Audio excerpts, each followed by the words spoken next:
rebondissement dans l'agression occidentale, c'est-à-dire française contre les nouvelles autorités nigériennes. Bonjour, bonsoir chers abonnés. Je suis heureux de vous revoir et de partager cette nouvelle choquante avec vous. Dans la nuit d'hier le 8 août, les soldats français présents sur le sol nigérien ont clandestinement procédé à la libération de 16 chefs terroristes selon un communiqué du gouvernement de transition. C'est éventuellement survient à la veille d'un communiqué émanant d'un ancien chef rebelle touareg et ministre nigérien du nom de Rissa Agboula. Il annonce par son communiqué la création d'un nouveau mouvement baptisé Conseil de la résistance pour la République CRR afin de rétablir Mohamed Bazoum, alias le Juntard du Niamey, vallon de l'Élysée. Je vous laisse écouter le communiqué vous-même. Communiqué numéro 25. Le Conseil national pour la sauvegarde de la patrie tient à informer l'opinion nationale et internationale des événements d'une extrême gravité qui sont en cours au Niger, du fait du comportement des forces françaises sur notre territoire et de leurs complices.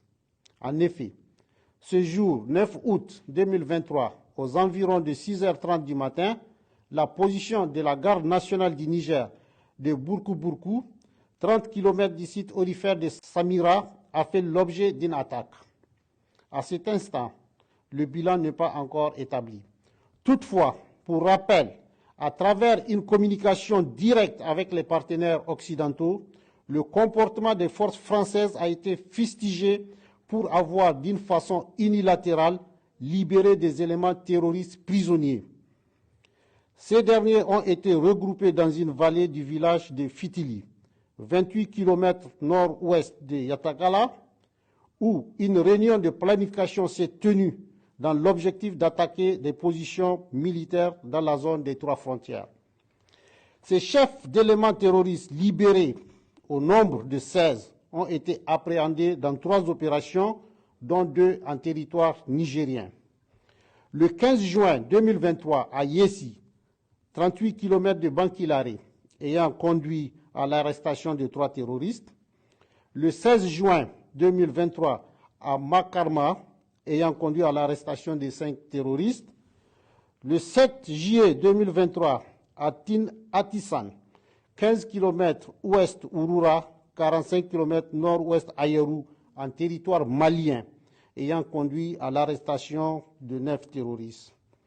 Toujours dans leur volonté manifeste de déstabilisation, ces forces françaises ont fait décoller ce jour 9 août 2023 un avion militaire de type A400M de N'Djamena à 6h01 locale.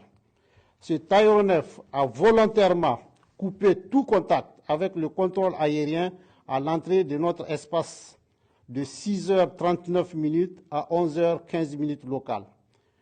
Ces actes ci-dessus énumérés nous confortent dans notre analyse de la situation. Mais au-delà, depuis la prise du pouvoir par le CNSP et dans le souci d'une nouvelle approche sécuritaire, nous assistons à un véritable plan de déstabilisation de notre pays. Ces désordres sécuritaires planifiés par ces forces françaises, comme ce fut le cas au Mali et au Burkina Faso, a pour but de discréditer le CNSP et créer une rupture avec le peuple qui le soutient dans son action, de créer un sentiment d'insécurité généralisée en tout état de cause. Le CNSP et les forces de défense et de sécurité rassurent le peuple nigérien quant à leur détermination à assurer la sécurité des personnes et des biens et défendre l'intégrité du territoire. À cet effet, le président du CNSP, chef de l'État, chef suprême des armées, a ordonné les mesures suivantes. Au FDS, relever leur niveau d'alerte sur l'ensemble du territoire national. Au peuple de rester mobilisé et vigilant. Aux autorités compétentes de saisir les juridictions et instances internationales de la question. C'est ici pour moi l'occasion de faire appel crucial à toutes les forces vives du Niger, du Sahel et de l'Afrique de se tenir debout comme un seul homme et de prêter main forte à ce peuple frère qui est en proie pendant plus d'une décennie au terrorisme et plus de 5 centenaires au pillage. Que l'Afrique se lève, la patrie ou la mort nous vaincront. Abonnez-vous, aimez et partagez cette vidéo à tous vos proches.